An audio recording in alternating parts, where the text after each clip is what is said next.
Sa isang tanghaling dapat sana'y payapa, isang magandang dalaga na nagtataglay ng pambihirang lakas na nagngangalang Alena ang hinarang ng tatlong lalaking nakauniporme ng pulis sa isang tahimik na kalsada. Ngunit hindi sila tunay na alagad ng batas, kundi mga miyembro ng isang sindikato na sa pilitang nangingikil ng pera. At nang tangkain nilang saktan siya, ipinamalas ni Alena ang kanyang kakaibang galing sa pakikipaglaban at pinabagsak ang dalawa sa kanila sa isang iglap lamang. Ngunit hindi doon natapos ang kwento. Isang miyembro ang nakatakas na nagdala kay Alena sa isang kapanapanabik na pagtugis hanggang sa isang lumang bodega. Doon, nakaharap niya ang pinuno ng sindikato, isang lalaking may malamig na pagkatao na siyang nagpoprotekta sa lahat ng mga huwad na pulis na ito. Ngunit sino nga ba ang misteryosong lalaking ito? At magtagumpay kaya si Alena na buwagin ang buong sindikato nila? Ang laban ay ngayon pa lamang nagsisimula. Sa ilalim ng tirik na araw sa isang panulukan ng tahimik na labas ng lungsod, marahang minamaneho ng isang dalagang nagngangalang Alena Reyes ang kanyang paboritong berdeng scooter. Ang sasakyang iyon ang kanyang tapat na kasama sa pag-uwi matapos ang isang matinding sesyon ng pagsasanay sa arnis. Si Alena, sa kabila ng kanyang maamo at kaakit-akit na mukha, ay nagtatago ng pambihirang lakas at tibay ng katawan, bunga ng ilang taong disiplina at pagsasanay. Ang kanyang pag-uwi, na karaniwang lumilipas ng walang anumang insidente, ay naglalaman ngayon ng isang tadhana na babago sa lahat.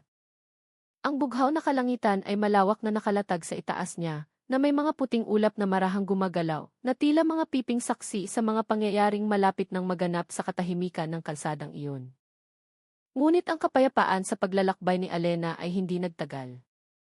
Sa isang bahagi ng kalsada na karaniwang tahimik at hindi pinagdarausan ng operasyon ng mga alagad ng batas, dahan-dahang bumagal ang takbo ng scooter ni Alena. Sa kanyang harapan, tatlong taong nakauniporme ng pulis ang nagtayo ng isang biglaang checkpoint. Pinahinto nila si Alena na nagdulot ng pagtataka sa kanyang isipan. Gayunpaman, si Alena, na laging sumusunod sa batas, ay mahinahong itinabi ang kanyang motor. Bumaba siya mula rito, tumayong tuwid at magalang, handang harapin anuman ang mangyayari. Magandang tanghali, ma'am, bati ng isa sa mga lalaking nakauniporme, na nagpakilala bilang si Police Staff Sergeant De Leon. Ang kanyang mukha ay seryoso, walang bahid ng kabaitan na karaniwang ipinapakita ng mga pulis. Nagsasagawa kami ng regular na checkpoint. Kailangan namin ang kooperasyon mo. Tumango si Alena. Sige po, sir. Ano po ang maipaglilingkod ko? Itinuro ni De Leon ang motor ni Alena. May nakita kaming paglabag, ma'am. Sira ang taillight ng motor mo. Seryosong traffic violation yan. Mabilis na nilingon ni Alena ang kanyang motor. Lahat ng ilaw ay gumagana ng maayos. Itinaas niya ang kanyang kilay sa pagkalito. Paumanhin po, sir. Pero mukhang maayos naman po ang ilaw ng motor ko. Sinisiguro ko po na gumagana ang lahat bago ako umalis. Ang isa pang peking pulis, na nagpakilala bilang si Police Corporal Flores, ay humakbang papalapit, tinititigan si Alena ng may diin. Wala nang palusot, ma'am. Kitang-kita namin. Kaysa patagalin pa natin ang usapan sa presinto, bakit hindi na lang natin ayusin dito? Mas mabilis at madali para sa'yo. Agad na napagtanto ni Alena na mayroong mali. Hindi ito isang opisyal na checkpoint. Ang tono ng pananalita at ang alok na areglo ay malinaw na patungo sa pangingikil. Tinitigan niya ng matalim si Corporal Flores. Paumanhin po, mga sir. Wala po akong nilabag na anumang batas at tumatanggi po akong makipag-areglo sa labas ng tamang proseso. Kung talagang may paglabag, pakita ninyo ang opisyal na katibayan at ang inyong mga karapatan ko po yon. Ang tensyon sa pagitan nila ay nagsimulang bumigat, nagpapahiwatig na ang pagtatagpong ito ay hindi magtatapos ng mapayapa. Ang pagtanggi ni Alena ay agad na nagdulot ng pagbabago sa ekspresyon ng tatlong lalaking nakauniporme. Ang mukha ni De Leon na dating seryoso ay tumigas ngayon, sumasalamin sa kanyang kawalan ng pasensya. So ayaw mong makipagtulungan, Miss, git niya, na may tumataas na tono. Binibigyan ka na namin ng madaling paraan, pero mukhang gusto mo pang pahirapan ang sarili mo. Nagbuntong hininga si Corporal Flores, na para bang si Alena ang sanhi ng lahat ng problema. Ikinrus niya ang kanyang mga braso sa dibdib at ang tingin niya ay nananakot. Maliit na bagay lang to. Sira lang ang ilaw ng motor. Pwede kang matiketan, alam mo ba yon? Hindi maliit ang multa. Lalo na kung dadalhin ka pa sa presinto. Hindi ba mas maganda kung dito na lang ayusin? Nanatiling kalmado si Alena kahit na lumalakas ang masamang kutob sa kanyang dibdib. Alam na alam niyang gumagana ang lahat ng ilaw ng kanyang motor. Ang akusasyon na ito ay isa lamang dahilan. Ulitin ko, mga sir, walang ilaw sa motor ko ang sira. Palagi kong sinisiguro na ang sasakyan ko ay nasa tamang kondisyon at kumpleto ang aking mga papeles. Wala akong nakikitang paglabag na ginawa ko, sagot ni Alena. Ang kanyang boses ay matatag at walang takot. Kung ipipilit ninyo, gawin ninyo ang proseso ayon sa batas. Handa akong sumunod sa tamang pamamaraan. Ang mga salita ni Alena ay tila lalong nagpainit ng ulo ni De Leon. Humakbang siya papalapit at itinuro si Alena. Huwag ka ng maraming sinasabi. Lalabanan mo ba ang mga pulis? Sigaw niya, ang boses niya ay umalinggaw sa tahimik na kalsada. Sumunod ka na lang sa hinihingi namin. Hindi na tinag si Alena. Alam niyang sinusubukan lamang siya, pinipilit siyang sumuko. Hindi po ako lumalaban sa mga pulis, sir. Hinihiling ko lang ang karapatan ko bilang isang mamamayan, kalinawan at tamang proseso. Ipakita ninyo ang inyong mission order, opisyal na at katibayan ng paglabag.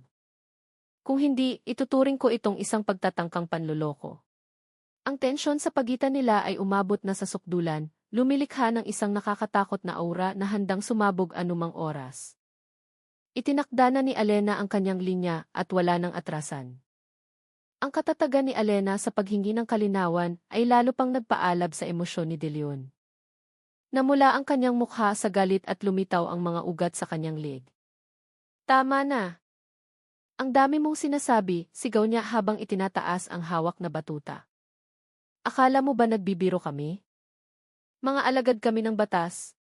Pagkatapos ay marahas niyang itinulak ang balikat ni Alena, isang kilos na malinaw na nagpapakita ng intensyong manakot. Ngunit si Alena ay hindi isang ordinaryong babae na madaling takutin. Ang maraming taon ng pagsasanay sa martial arts ay nagtanim sa kanya ng mabilis na reflexes at kahinahunan sa ilalim ng presyon. Tumayo siya ng matatag, hindi man lang natinag sa marahas na tulak ni De Leon. Ang kanyang tingin ay nanatiling tuwid, tumatago sa galit nito. Hindi ko kinu-question ang estado ninyo bilang mga alagad ng batas, sir, sagot ni Alena na may mas mahinahong boses ngunit puno ng diin. Pero kinu-question ko ang integridad ng ginagawa ninyo ngayon. Hinihiling ko na kumilos kayo ayon sa tamang proseso. Nang marinig ang mahinahon ngunit matatag na pagtanggi ni Alena, muling lumapit si Corporal Flores. Mayroong isang mapanuyang ngiti sa kanyang mga labi. Hay nako, miss, wag mo nang pahirapan ang sarili mo. Marami na kaming nakitang kasong ganito. Mas makikinabang ka sa areglo kaysa makipag-usap sa presinto. At saka, sino ba ang maniniwala sa iyo kumpara sa amin? Sabi niya na may mapangmaliit na tono, na tila sinusubukang galitin si Alena para magkamali. Ito ay isang maliit na hindi pagkakaunawaan na maaaring ayusin sa pampamilyang paraan. Napagtanto ni Alena na ito ay isang patibong. Hindi lamang sila nangingikil, kundi sinusubukan din siyang galitin. Huminga siya ng malalim, pinapanatili ang kanyang kahinahunan. Hindi ako makikipag-areglo para sa isang bagay na hindi ko ginawa. Hindi ako magbibigay ng kahit isang sentimo dahil walang naganap na paglabag, mariing sabi ni Alena. Ang kanyang boses ngayon ay bahagyang mas malakas, puno ng paninindigan. Hinahamon ko kayo na dalhin ito sa opisyal na proseso ng batas. Handa akong harapin ang mga kahihinatnan. Ang hamon ni Alena ay tila naghagis ng apoy sa gitna ng tensyon na nagpatindi sa sitwasyon at hindi maiiwasang mauwi sa pisikal na komprontasyon. Nang marinig ang matatag na pagtanggi ni Alena na makipagkompromiso, umabot sa sukdulan ang galit ni De Leon. Hinahamon mo kami, sigaw niya, tumaas ng ilang oktaba ang kanyang boses.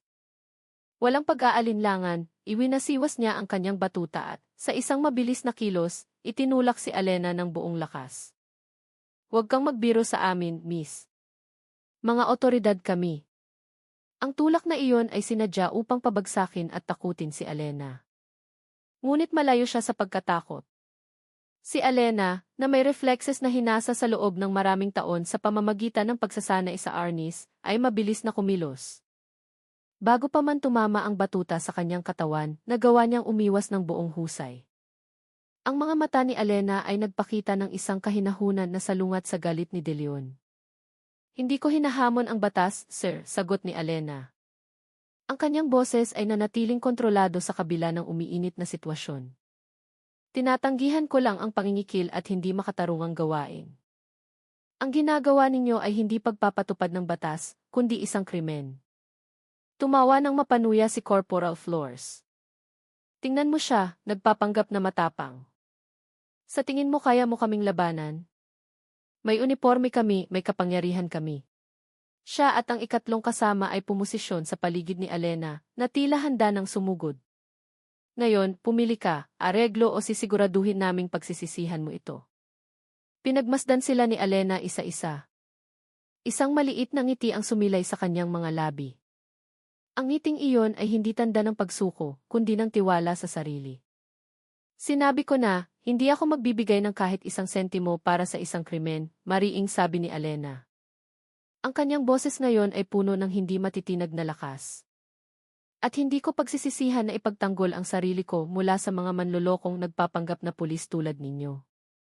Ang kanyang mga salita ay umalinggaw sa tahimik na kalsada, hinahamon ang mga peking pulis na ipakita ang kanilang tunay na intensyon. Nakapagpasya na si Alena. Hindi siya aatras kahit isang pulgada sa pagharap sa kawalang katarungang ito. Ang sumisidhing galit ni De Leon ay hindi na mapigilan. Matapos mabigo ang kanyang panunulak na takutin si Alena, sumigaw siya ng malakas. Tama na, naghahanap ka ng gulo. Kasabay ng sigaw na iyon, marahas niyang iwinasiwas ang kanyang batuta, direkta itong itinutok kay Alena. Ngunit para kay Alena, ang kilos na iyon ay parang isang sayaw na sa ulado na niya. Sa pamamagitan ng pambihirang bilis ng reflexes, bunga ng maraming taon ng dedikasyon sa pagsasanay sa arnis, si Alena ay kumilos ng maliksi. Hindi lamang siya umiwas, inasahan na niya ang atake. Sa isang iglap, lumapit si Alena, inilagay ang sarili sa tamang posisyon. Hinawakan niya ang braso ni De Leon na humahampas. Pagkatapos, gamit ang isang perpektong teknik ng dumog, isang uri ng Filipino wrestling, inikot niya ang katawan ni De Leon at ibinagsak ito sa lupa. Umuwal sa sakit si De Leon, nakahandusay at walang magawa. Mukha siyang nagulat, hindi inaasahang mapapatumba siya ng ganoon kabilis ng isang babae. Anong klaseng, daing niya habang sinusubukang bumangon, ngunit ang kanyang katawan ay nananakit at pansamantalang paralisado. Nang makita ang kanilang kasamahan na nakahandusay, si Corporal Flores at ang ikatlong lalaki ay natigilan sandali. Ngunit ang pagkabigla ay agad na napalitan ng galit. Walang hiya ka, sigaw ni Flores habang sumusugod para atakihin si Alena. Pagsisisihan mo ang ginawa mo. Samantala, ang ikatlong lalaki ay tila nag-aalangan, nagsisimulang mapagtanto kung gaano kapanganib ang sitwasyong kanilang kinakaharap. Si Alena ay ngumiti lamang ng bahagya, nakatitig ng matalim kay Flores na papalapit. Handa na siyang harapin ang susunod na pag-atake. Nang makitang nakahandusay sa lupa ang kanyang kasama, naglunsad si Corporal Flores ng isang walang ingat na atake, dala ng pinaghalong galit at kahihiyan. Naglakas loob kang saktan ang isang pulis, sigaw niya, namumula ang mukha sa galit. Itinaas niya ang kanyang kamao patungo kay Alena, umaasang maipaghihiganti ang pagkatalo ni De Leon. Ngunit si Alena ay mas mabilis at mas organisado. Inasahan na niya ang bawat kilos ng kanyang kalaban. Sa bilis ng kidlat, sinalag ni Alena ang suntok ni Flores. Nang walang sinasayang na oras, inikot niya ang kanyang katawan at nagpakawala ng isang malakas na sipa na tumama sa dibdib ni Flores ng buong lakas. Isang malakas na tunog ng pagtama ang narinig sa hangin. Napasuray si Corporal Flores. Sandaling nawala sa sarili ang kanyang paningin bago pumikit ang kanyang mga mata. Bumagsak siya sa lupa, walang malay, nakahandusay sa tabi ni De Leon na patuloy pa ring umuungol sa sakit. Ang ikatlong lalaki, na kanina pa nakatayo lamang at pinapanood ang pagbagsak ng kanyang mga kasamahan, ay ngayon ay nabalot ng matinding takot. Namutla ang kanyang mukha. Tinitigan niya si Alena na may takot na malinaw na mababasa sa kanyang mga mata. Sino ka ba talaga? Utal niya, umatras ng ilang hakbang. Wala na siyang ibang sinabi. Tila ang tanging nasa isip niya ay ang tumakas. Nang walang pag-aalinlangan, tumalikod siya at tumakbo ng mabilis, nawala sa masukal na damuhan sa gilid ng kalsada, iniwan ang dalawang walang magawang kasamahan. Tumayo si Alena ng tuwid sa gitna ng kalsada. Bahagya siyang humihingal, ngunit nanatiling kalmado ang kanyang ekspresyon. Sinulyapan niya sina Flores at De Leon na nakahandusay, pagkatapos ay ibinaling ang tingin sa damuhan kung saan naglaho ang ikatlong lalaki. Hindi pa tapos ang laban. Alam niyang ang pagtakas ng isang ito ay maaaring maging susi sa pagbubunyag ng isang mas malaking sindikato. Matapos maglaho ang ikatlong lalaki sa masukal na damuhan, iniwan ang kanyang mga kasamahan na walang kalaban-laban, sandaling bumalot ang katahimikan sa kalsadang iyon. Ngunit hindi ito nagtagal. Ilang sandali pa, mula sa malayo, nagsimulang lumitaw ang mga anino ng mga residente. Tila nasaksihan nila ang malaking bahagi ng pangyayari mula sa likod ng mga puno o mga bahay na hindi kalayuan at ngayon, dala ng pinaghalong kuryosidad at tapang, lumapit sila. Ang ilan sa kanila ay nagtaas pa ng kanilang mga telepono, kinukunan ng video ang mga natirang bakas ng kaguluhan. Si Alena, na may kahangahangang kahinahunan, ay hindi nagpanik. Hinayaan niyang lumapit ang mga tao dahil alam niyang lalabas ang katotohanan. Ang una niyang ginawa ay siguraduhin ang kalagayan ng dalawang lalaking nakahandusay. Lumuhod siya sa tabi ni De Leon na umuungol pa rin sa sakit at sinimulang suriin ito. "Sir, gising pa po ba kayo?" mahinang tanong ni Alena. Bagamat alam niyang kriminal si De Leon, ginawa niya ito para sa investigasyon. Habang kinakapapan ang bulsa ng uniforme ni De Leon, may naramdaman siyang matigas. Inilabas niya ang isang pitaka at sa loob nito, may nakita siyang nagpanlaki ng kanyang mga mata sa gulat. Hindi lang isa, kundi ilang peking ehi na may iba't ibang pangalan. Lalo pang nakakagulat, natagpuan niya ang isang dekalibreng paltik na baril na nakasuksok sa baywang ni De Leon, nakatago sa ilalim ng uniforme. At ang pinakakitang-kita, mayroong isang makapal na tumpok ng pera na nakatago sa panloob na bulsa ng kanyang jacket. Itinaas ni Alena ang mga gamit na ito, ipinakita sa mga residenteng nagsimula ng magkumpulan. Isa sa mga residente, isang nasa katanghaliang gulang na lalaki na mukhang gulat na gulat, ay bumulong, "Diyos ko, hindi ito mga totoong pulis." "Mga manloloko po sila, tay," mariing sagot ni Alena. Bahagyan niyang itinaas ang kanyang boses upang marinig ng lahat. Hindi po ito checkpoint. Sila po ay isang sindikato na nagpapanggap ng mga alagad ng batas para mangikil sa mga tao. Ang rebelasyong iyon ay agad na lumikha ng mga bulungan ng gulat at galit sa gitna ng mga tao. Ang mapait na katotohanan ay sa wakas ay nabunyag sa ilalim ng sikat ng araw. Matapos ibunyag ang peking pagkakakilanlan ng mga salarin at ipakita ang mga nakakagulat na ebidensya sa mga nagkumpulang residente, agad na napagtanto ni Alena ang susunod na hakbang na dapat gawin. Hindi na ito isang simpleng kaso ng pangingikil sa kalsada. Ito ay isang organisadong krimen. Nang walang sinasayang na oras, inilabas ni Alena ang kanyang telepono. Alam na alam niya kung sino ang dapat tawagan sa ganitong kritikal na sitwasyon. Mabilis na tinipan ni Alena ang numero at inilapit ang telepono sa kanyang tainga. Hindi nagtagal, sumagot ang nasa kabilang linya. "Hello, Major," bati ni Alena na may tono ng paggalang ngunit may pagmamadali. Si Alena po ito. Sa kabilang linya, narinig ang boses ng isang babaeng may otoridad. "Alena, anong nangyari? Bihira kang tumawag sa ganitong oras." "Paumanhin po sa abala, Major, pero may emergency po," paliwanag ni Alena. Kalmado ang kanyang boses, ngunit mayroong hindi maikakailang pagkaapurahan. "Nasangkot po ako sa isang insidente. Hinarang ako ng 3 lalaking nakauniporme ng pulis na peke na sinubukang mangikil. 2 sa kanila ay napabagsak ko na at ngayon ay nakahandusay dito." May sandaling katahimikan sa kabilang linya. Pagkatapos, ang boses ni Police Major Sofia Ignacio, isang matapat na opisyal na dating senior ni Alena noong nag-aaral pa ito ng criminology, ay muling narinig, ngayon ay may maseryosong tono. "Mga peking pulis? Sigurado ka, Alena? Ano ang ebidensya mo?" Siguradong sigurado po, Major," matatag na sagot ni Alena. "Nakakita po ako ng mga peking B, isang paltik na baril, at malaking halaga ng pera sa kanilang mga bulsa. Malinaw na sindikato ito, Major. At isa sa kanila ay nakatakas papunta sa may damuhan. Nakatakas? Tanong ni Major Ignacio. Ang kanyang boses ngayon ay puno ng pag-iisip. Sige, Alena, makinig kang mabuti. I-secure mo ang lugar at ang dalawang suspect na napabagsak mo. Huwag mong hayaang magkamalay sila at makatakas. At ang pinakamahalaga, habulin mo ang nakatakas.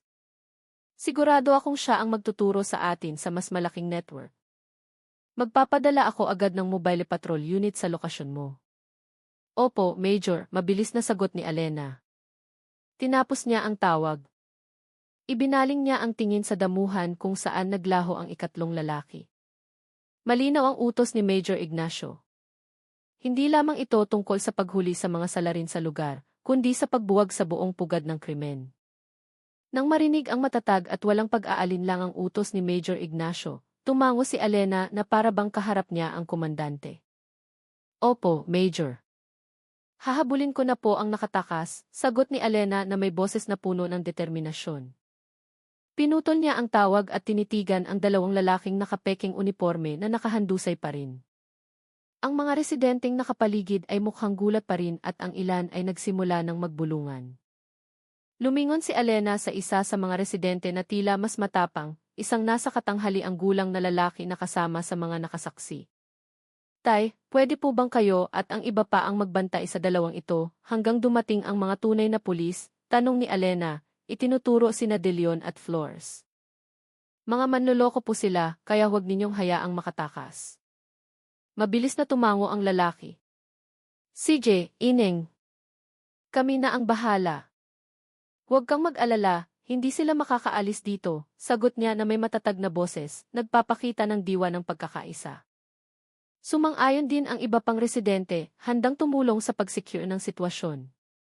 Pagkatapos ay ibinaling ni Alena ang tingin sa masukal na damuhan kung saan naglaho ang ikatlong lalaki. Umiikot sa kanyang isipan ang utos ni Major Ignacio. Habulin mo ang nakatakas. Sigurado akong siya ang magtuturo sa atin sa mas malaking network. Ang mga salitang iyon ay nagbigay sa kanya ng buong tiwala. Hindi lamang ito tungkol sa paghuli ng mga manloloko, kundi sa pagbuwag ng isang sindikatong kriminal na nagpapahirap sa lipunan. Bumalik siya at mabilis na sumakay sa kanyang scooter. Mabilis niyang pinaandar ang makina ng kanyang paboritong berdeng motor. Ang ugong ng makina ay bumasag sa katahimikan, handang dalhin siya sa mas malalim na pagtugis. Ipinagkakatiwala ko po ito sa inyo, sigaw ni Alena sa mga residente bago humarurot palayo. Iniwan ang lugar na may isang layunin, hanapin ang bakas na nakatakas na salarin at buwagin ang ugat ng krimen na ito hanggang sa dulo. Dala ang utos ni Major Ignacio na malinaw pa ring umaalinggaw sa kanyang isipan, hindi nagsayang ng oras si Alena. Ang kanyang scooter ay humarurot sa kalsada. Ang kanyang atensyon ay nakatuon sa bakas ng ikatlong lalaki. Sinunod niya ang kanyang kutob at galing sa pagsubaybay, hinahanap ang bawat maliit na palatandaan na maaaring naiwan. Ang dating mataong kalsada sa labas ng lungsod ay dahan-dahang napalitan ng isang mas tahimik na lugar na nagdala sa kanya patungo sa isang abandonadong industrial zone na nababalot ng aura ng kalumaan. Matapos ang ilang sandali, pinabaga ni Alena ang takbo ng kanyang motor. Nakita niya ang mga pamilyar na senyales. Mga bakas ng gulong ng motor at yapak na patungo sa isang malaki at tila napabayaang lumang bodega, malayo sa mga kabahayan. Ang bodega ay nakatayong mag-isa, napapaligiran ng masukal na damuhan at kalawang na bumabalot sa mga pader nito. Dito ang pugad nila, bulong ni Alena sa sarili. Isang malakas na paniniwala ang pumasok sa kanyang isipan. Ipinark niya ang kanyang scooter sa likod ng mga guho ng isang gusali, itinago ito upang hindi makita. Pagkatapos ay maingat siyang gumalaw. Dahan-dahan siyang lumapit sa bodega, inoobserbahan ang bawat sulok at siwang. Mula sa malayo, naririnig niya ang mga mahihinang boses mula sa loob, na nagpatibay sa kanyang hinala. Ito nga ang headquarters nila. Siguradong marami sila sa loob, bulong ni Alena, tinatantya ang bilang ng mga kalaban. Pumosisyon siya, huminga ng malalim at inihanda ang sarili. Sige, mga manloloko, oras na para matapos ang laro ninyo. Sa nag-aalab na determinasyon, sinimulan ni Alena ang pagpasok sa lumang bodega, handang harapin anuman ang naghihintay sa kanya sa likod ng sirang pinto. Pagkapasok niya sa madilim na lumang bodega, agad naramdaman ni Alena ang kakaibang atmosfera. Ang hangin ay puno ng amoy ng alikabok, kalawang at matinding tensyon. Ang kanyang mga yapak ay tahimik, mabilis siyang gumalaw mula sa isang tumpok ng mga sira-sirang gamit patungo sa isa pa, iniiwasan ang sinumang maaaring nagbabantay. Hindi nagtagal, mula sa likod ng isang tumpok ng mga lumang kahon, nakita niya sila. Isang grupo ng mga lalaki ang nagkakatipon. Ang ilan sa kanila ay nakasuot pa rin ng peking uniforme ng pulis, ang iba ay nakasibilyan. Tila may seryoso silang pinag-uusapan. Nagmasid muna si Alena, naghahanap ng pagkakataon, at sa tamang sandali, lumabas siya mula sa kanyang pinagtataguan. Ang kanyang biglaang pagdating ay agad na nagpalingon sa lahat ng mga mata sa kanya. Ang dating maingay na usapan ay napalitan ng katahimikan. Tanging ang alinggaw ng papalapit na yapak ni Alena ang naririnig. Mukhang tapos na ang party ninyo, sabi ni Alena na may mahinahon ngunit matatag na boses. Tiningnan niya ang buong silid. Tumayo siya ng tuwid, hindi natatakot kahit napapaligiran ng mga kriminal. Mula sa gitna ng grupo, isang lalaki ang tumayo. Mayroon siyang matalas na tingin at malamig na mukha, nagpapahiwatig ng madilim na aura ng pamumuno. Mayroong isang bagay na pamilyar sa kanyang mukha, bagamat hindi ito agad maalala ni Alena. Sino ka? Sitsit ng lalaki, ang boses niya ay mabigat at puno ng pagbabanta. Ang lakas ng loob mong pumasok sa pugad namin. Ngumiti ng bahagya si Alena, mapanghamon. Ako ang taong tatapos sa krimen ninyo. Akala ninyo maluloko ninyo ang mga tao gamit ang mga peking unipormeng ito. Itinuro niya ang mga suot nilang uniporme. Nagkakamali kayo. Mumisi ang pinuno ng sindikato, isang ekspresyon na hindi umabot sa kanyang mga mata. Ah, so ikaw pala ang babaeng nagpabagsak sa mga tauhan ko sa kalsada. Mukhang matapang ka nga. Lumapit siya, sinuri si Alena mula ulo hanggang paa. Sa tingin mo kaya mo kaming harapin mag-isa? Hindi ako kailanman nag-iisa sa pagtatanggol sa katotohanan, diretsong sagot ni Alena. Ang kanyang tingin ay hindi natitinad. Alam niyang nagsimula na ang direktang komprontasyon at ito na ang oras para kumilos. Ang tensyon sa loob ng bodega ay umabot sa sukdulan. Nagtagpo ang mga mata ni Alena at ng matalas na tingin ang pinuno ng sindikato. Hindi ka nag-iisa, nanuyang ang pinuno, isang mapanuksong ngiti ang sumilay sa kanyang mga labi. Kalokohan, ikaw lang ang nandito. Hindi mo kami kayang labanan lahat. Sumenyas siya sa kanyang mga tauhan na nagsimulang gumalaw, handang palibutan si Alena. Nagkakamali ka, mahinahong sagot ni Alena, isang maliit na ngiti ang sumilay sa kanyang mga labi. Talagang hindi ako nag-iisa. Na para bang isang senyales, biglang narinig ang isang malakas na kalabog mula sa pinto ng bodega. Ang kinakalawang na pintuang bakal ay sa pilitang binuksan at sa isang iglap, isang grupo ng mga armadong pulis mula sa Special Action Force, DSA, ang pumasok sa silid. Ang kanilang mga flashlight ay matalim na tumutok sa lahat ng direksyon, nilamon ang kadiliman ng bodega. Taas ang kamay. Walang gagalaw, sigaw ng isang babaeng opisyal na may malakas at may otoridad na boses, na walang iba kundi si Major Sofia Ignacio. Pinamunuan niya ang tropa, ang kanyang baril ay nakatutok. Agad na nagpanik ang mga miyembro ng sindikato. Ang kanilang mga mukha na dating puno ng pagbabanta ay namutla. Sinubukan nilang lumaban. Ang ilan ay nagtangkang tumakas. Ngunit mas mabilis at organisado ang pagkilos ng mga pulis. Ang mga malalakas na utos, mabilis na mga yapak, at tunog ng mga posas ay pumuno sa bodega. Mabilis na lumapit si Major Ignacio sa pinuno ng sindikato na tila natigilan, nagulat sa biglaang pagsalakay. Wala kang matatakbuhan, sabi ni Major Ignacio na may malamig na tono, itinutok ang kanyang baril sa lalaking may matalas na tingin. Tapos na ang laro mo. Sa loob ng ilang minuto, ganap na nakontrol ang sitwasyon. Lahat ng miyembro ng sindikato ay napasuko at napusasan. Isa-isa silang inilabas mula sa bodega, nakayuko ang mga ulo, mahigpit na binabantayan ng mga pulis.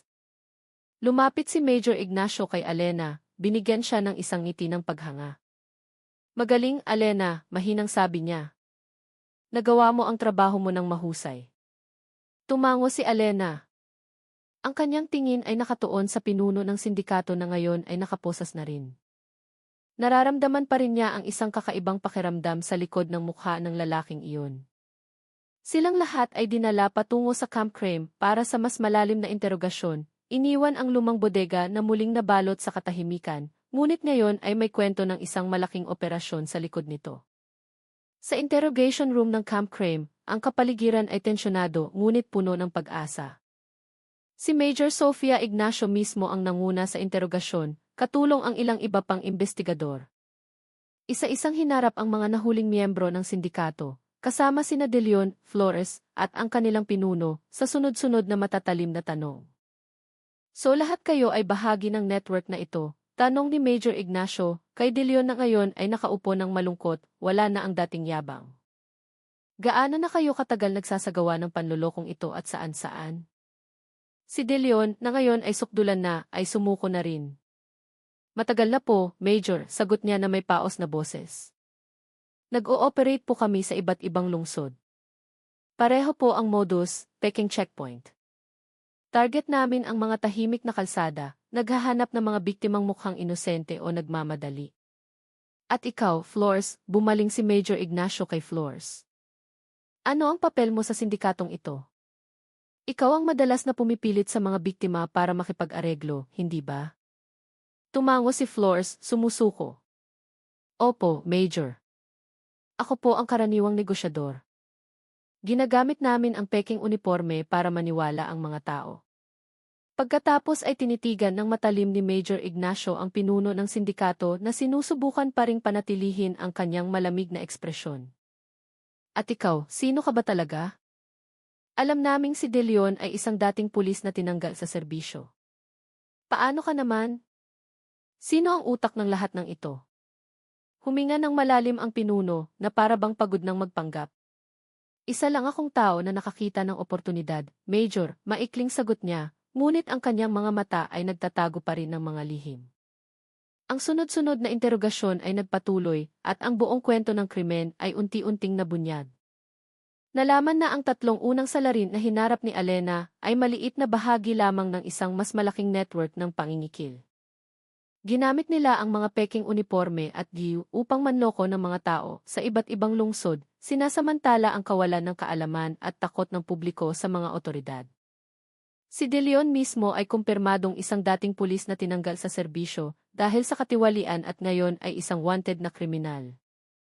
Ang sindikato na matagal nang naghahasik ng lagim ay sa wakas ay nabuwag hanggang sa kaibuturan nito, salamat sa katapangan ni Alena at sa mabilis na koordinasyon ng kapulisan. Sa gitna ng nagpapatuloy na interogasyon, isang hindi inaasahang pangyayari ang nagsimulang kumalat sa lipunan. Ang video ng kabayanihan ni Alena laban sa tatlong peking pulis sa tahimik na kalsada ay kumalat na parang apoy sa social media. Ang kalidad ng video na kinuha ng isang residente mula sa malayo ay maaaring hindi perpekto, ngunit ang tapang at galing ni Alena sa pagharap sa mga manggaganso ay malinaw na nakunan at kahanga-hanga. Ang mga telepono ay nagring, dumagsa ang mga notifikasyon, at ang hashtag na mandirigmang kalsada ay nagsimulang mangibabaw sa social media. Ang mga netizen na sawang-sawa na sa iba't ibang uri ng pang-aapi at korupsyon ay nakahanap ng bagong bayani sa katauhan ni Alena. Bumaha ang mga komento sa bawat post. Ang galing ni ate. Walang takot, sulat ng isang netizen. Ito ang tunay na matapang na babae. Saludo, sabi ng isa pa. Ito ang patunay na hindi dapat matakot ang taong bayan sa mga mapang-api, lalo na sa mga nagpapanggap na otoridad, sigaw ng isa pang komento na nakakuha ng maraming suporta. Ang bansag na mandirigma ng kalsada ay agad na ikinabit sa kanya ng publiko. Ang tawag na iyon ay hindi lamang isang palayaw, ito ay isang simbolo. Si Alena Reyes, ang dalagang sakay ng berdeng scooter, ay naging simbolo ng paglaban ng kababaihan sa korupsyon at pang-aapi na nagtatago sa ilalim ng batas. Ang kwento ng kanyang katapangan ay naging pambansang inspirasyon, nagpaalab sa diwa ng marami na huwag matakot ipahayag ang katotohanan at labanan ang kawalang katarungan. Ang kanyang mukha na dating hindi kilala ay ngayon ay nakikita na sa lahat ng dako, naging isang hindi inaasahang ngunit kinakailangang icon ng pakikibaka. Kasabay ng pag-viral ng kwento ni Alena at ng bansag na mandirigma ng kalsada na dumikit sa kanya, tumaas ang presyon ng publiko para sa transparency at matatag na aksyon. Bilang tugon dito, nagdaos ng opisyal na press conference ang Philippine National Police na nakakuha ng atensyon ng pambansang media. Ang silid ay puno ng mga mamamahayag mula sa iba't ibang istasyon ng telebisyon at pahayagan, lahat ay sabik na marinig ang opisyal na paliwanag mula sa mga otoridad. Sa podyum, tumayo ng may tikas si Police Lieutenant Marco Villanueva, isang batang opisyal na namamahala sa public relations, kasama ang ilang matataas na opisyal ng pulisya. Sa seryosong mukha at diretsong pananalita, sinimula ni Lieutenant Villanueva ang kanyang pahayag. Magandang tanghali, mga kasama sa media at sa buong sambayan ng Pilipino, pagbubukas niya. Naiintindihan namin ang pag-aalala na lumalaganap sa publiko kaugnay ng insidenteng nag-viral kamakailan.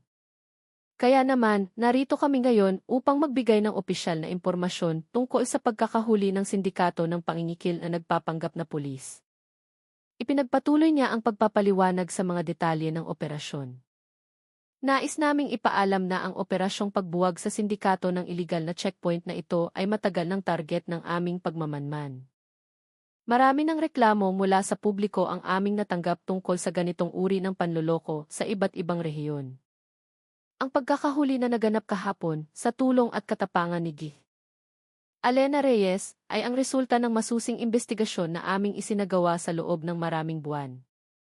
Nagsimulang magtaas ng kamay ang mga reporter para magtanong. Lieutenant Villanueva, ano po ang reaksyon ng AFP sa katapangan ni Gih?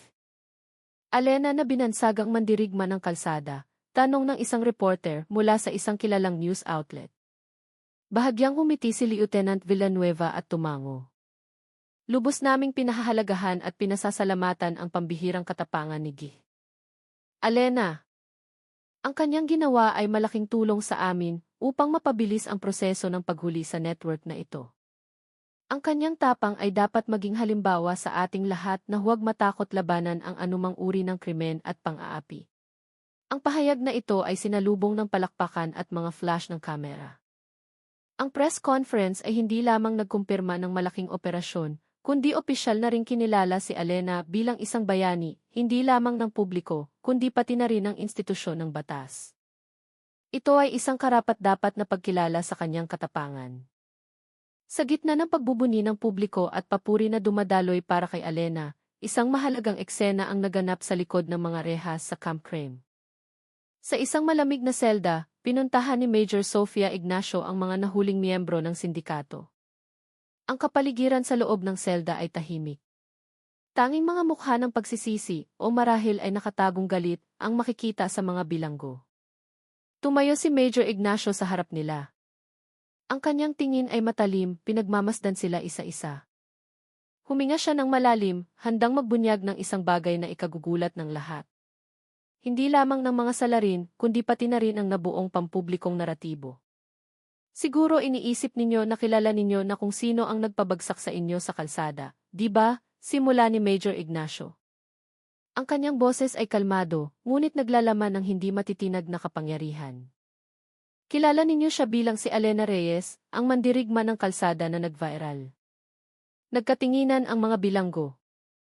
Ang ilan ay tumango ng mahina, habang ang iba ay mayroon pa ring tingin ng puot. Narinig na nila ang balita at marahil ay nakaramdam ng kahihiyan sa bansag na iyon. Ipinagpatuloy ni Major Ignacio, ang tono niya ngayon ay maseryoso at puno ng diin. Pero nandito ako para sabihin sa inyo ang totoong katotohanan. Ang pangalang Alena Reyes ay isang alias lamang. Huminto siya sandali, hinayaang meresap ang kanyang sinabi. Ang tunay niyang pangalan ay Lieutenant Gabriela Luna. Agad na napuno ng hindi makapaniwalang bulungan ang selda. Ang mga mukha nila ay nagpakita ng matinding pagkabigla. Hindi nila inasahan na ang babaeng madaling nagpabagsak sa kanila ay isang lihim na ahente ng pulisya. Hindi siya isang ordinaryong sibilyan, dagdag ni Major Ignacio. Si Lieutenant Gabriela Luna ay isang ahente na espesyal na inatasan upang mag-infiltrate at buwagin ang sindikato ng mga peking pulis na ito mula sa loob.